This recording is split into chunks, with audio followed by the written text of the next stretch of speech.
എല്ലാവർക്കും നമസ്കാരം. ഇന്ന് നമ്മൾ വന്നിരിക്കുന്നത് ഒരു ഹെൽത്തി ആയിട്ടുള്ളൊരു ലഞ്ച് റോളിൻ്റെ റെസിപ്പി ആയിട്ടാണ്. നമ്മളിതിൽ ആർട്ടിഫിഷ്യലായിട്ട് ഒരു സോസും മസാലകളും ഒന്നും തന്നെ ചേർക്കുന്നില്ല. കുട്ടികൾക്കും മുതിർന്നവർക്കും ഒരേപോലെ കൊണ്ടുപോകാൻ പറ്റുന്ന ഒരു ലഞ്ച് ബോക്സിൻ്റെ റെസിപ്പിയാണ്. അപ്പോൾ അതെങ്ങനെയാണെന്ന് നോക്കാം. നമ്മളിന്ന് ഉണ്ടാക്കുന്നത് പനീർ റോളാണ്. പനീർ റോള് ഉണ്ടാക്കാൻ വേണ്ടിയിട്ട് ആദ്യം തന്നെ പനീർ നമുക്കൊന്ന് മസാല പുരട്ടി വെക്കണം. അതിന് വേണ്ടിയിട്ടൊരു 3 ടേബിൾ സ്പൂൺ തൈര് എടുത്തിട്ടുണ്ട്. അതിലേക്ക് കുറച്ച് മുളക് പൊടി, അധികം എരിവില്ലാത്ത മുളക് പൊടിയാണ്, കുറച്ച് ഉപ്പ്. നമ്മളിവിടെ 200 ഗ്രാം പനീറാണ് എടുത്തിരിക്കുന്നത്. അതിന് വേണ്ടിയിട്ടാണ് ഒരു 1/4 ടീസ്പൂൺ ഗരം മസാല, ഒരു 1/4 ടീസ്പൂൺ മഞ്ഞൾപ്പൊടി, ഇത്രയും കൂടി ചേർത്തിട്ട് നന്നായിട്ട് ഒന്ന് മിക്സ് ചെയ്ത് എടുക്കണം. ഇതിലേക്ക് നമ്മൾ നീളത്തിൽ അരിഞ്ഞു വെച്ചിരിക്കുന്ന പനീറിൻ്റെ കഷ്ണങ്ങൾ ഇട്ടിട്ട് നന്നായിട്ടൊന്ന് പുരട്ടി ഒരു 10 മിനിറ്റ് ഒന്ന് മാറ്റി വെക്കുന്നത് നല്ലതാണ്.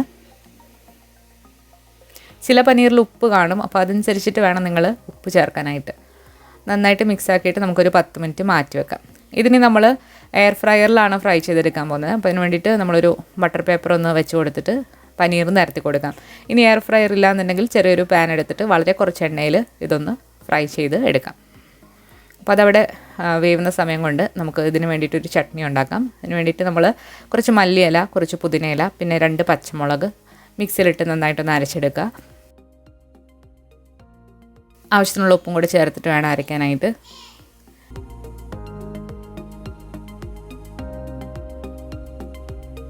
നമ്മൾ ഇത് അരച്ചെടുത്തിട്ടുണ്ട്. ഇത് നമ്മൾ കുറച്ച് തൈരിലേക്ക് ഇട്ട് നന്നായിട്ടൊന്ന് മിക്സ് ചെയ്യാണ്. തൈര് എടുക്കണമെന്ന് ഓപ്ഷണലാണ്, നിങ്ങൾക്ക് ഇഷ്ടമാണെന്നുണ്ടെങ്കിൽ എടുത്താൽ മതി. പക്ഷേ തൈരിൽ നമ്മളിങ്ങനെ ചേർക്കുമ്പോൾ ഒരു മയണൈസിൻ്റെ ഒക്കെ പോലെ ഒരു ടേസ്റ്റ് ആയിരിക്കും. അതിലേക്ക് കുറച്ച് ഉപ്പും കൂടെ ചേർക്കാം. വേണമെന്നുണ്ടെങ്കിൽ നിങ്ങൾക്ക് ചാറ്റ് മസാല ഒക്കെ ഇതിലേക്ക് ചേർക്കാവുന്നതാണ്.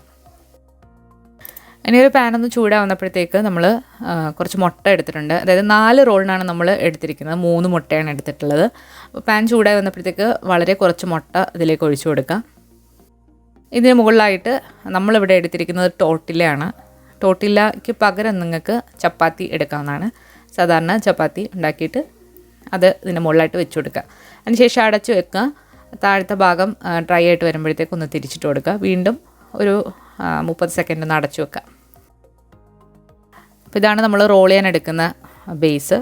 നമ്മുടെ പനീറൊക്കെ നന്നായിട്ട് ബേക്കായി വന്നിട്ടുണ്ട്. 180 ഡിഗ്രിയിൽ 10 മിനിറ്റാണ് നമ്മളിത് എയർ ഫ്രൈ ചെയ്ത് എടുത്തിട്ടുള്ളത്. നന്നായിട്ട് തന്നെ ബ്രൗൺ ആയിട്ട് വന്നിട്ടുണ്ട്. ഇനി റോളിൻ്റെ ഉള്ളിൽ വെക്കാനായിട്ട് കുറച്ച് ലെറ്റസ് എടുത്തിട്ടുണ്ട്. അതുപോലെ തക്കാളി, ഉള്ളി, ക്യാപ്സിക്കം, പിന്നെ കുറച്ച് മല്ലിയില. 4 റോളിന് വേണ്ടിയിട്ടാണ് നമ്മൾ എടുക്കുന്നത്. അപ്പോൾ 200 ഗ്രാം പനീറാണ് നമ്മൾ എടുത്തിട്ടുള്ളത്. അപ്പം ഓരോ റോളിലും 50 ഗ്രാം പനീറായിരിക്കും വരുന്നത്. ഒരാൾ ഒരു റോളാണ് കഴിക്കുന്നത്. ഒരു റോൾ കഴിക്കുമ്പോഴേ വയറ് ഫുള്ളാകും. അപ്പോൾ നമ്മൾ തയ്യാറാക്കി വെച്ചിരിക്കുന്ന പുതിന, കൊറിയാണ്ടർ ചട്നി കുറച്ചെടുത്തൊന്ന് സ്പ്രെഡ് ചെയ്ത് കൊടുക്കുക. മയണൈസിന് പകരമാണ് നമ്മളിത് എടുക്കുന്നത്. മയണൈസൊക്കെ അൺഹെൽത്തിയാണ്, അതുകൊണ്ട് കഴിവതും നാച്ചുറലായിട്ടുള്ള ഡിപ്പുകളൊക്കെ യൂസ് ചെയ്യാം. ലെറ്റസും അതുപോലെ തക്കാളി, ക്യാപ്സിക്കം, അതിന് മുകളിലായിട്ട് നമ്മൾ പനീറും കുറച്ച് മല്ലിയില, സവാള ഇത്രയാണ് എടുത്തിരിക്കുന്നത്. മുകളിലായിട്ട് വീണ്ടും കുറച്ച് ചട്നി എടുക്കുന്നുണ്ട്. ഇനി ഇത് റാപ്പ് ചെയ്യാം. റാപ്പ് ചെയ്തതിന് ശേഷം ഒരു ബട്ടർ പേപ്പറിൽ പൊതിഞ്ഞിട്ട് എടുക്കുക. മുട്ട ചേർക്കുന്നതുകൊണ്ട് തൈര് വിരുദ്ധാഹാരമാണെന്ന് കുറച്ച് പേരൊക്കെ പറയുമായിരിക്കും. പക്ഷേ അങ്ങനെയുള്ളവർക്ക് തൈര് എടുക്കേണ്ട ആവശ്യമില്ല. നമ്മളിതിന് മുൻപ് ഒരു ഫിഷിൻ്റെ റോള് ചെയ്തിട്ടുണ്ട്. അപ്പോൾ അതിൻ്റെ ലിങ്ക് ഞാൻ ഡിസ്ക്രിപ്ഷൻ ബോക്സിൽ കൊടുക്കാം. വളരെ ഈസി ആയിട്ട് നമുക്ക് കൊണ്ടുപോകാൻ പറ്റുന്ന ഒരു ലഞ്ച് ആണ് ഈ ഒരു റോള്. അപ്പോൾ എല്ലാവരും ട്രൈ ചെയ്ത് നോക്കുക.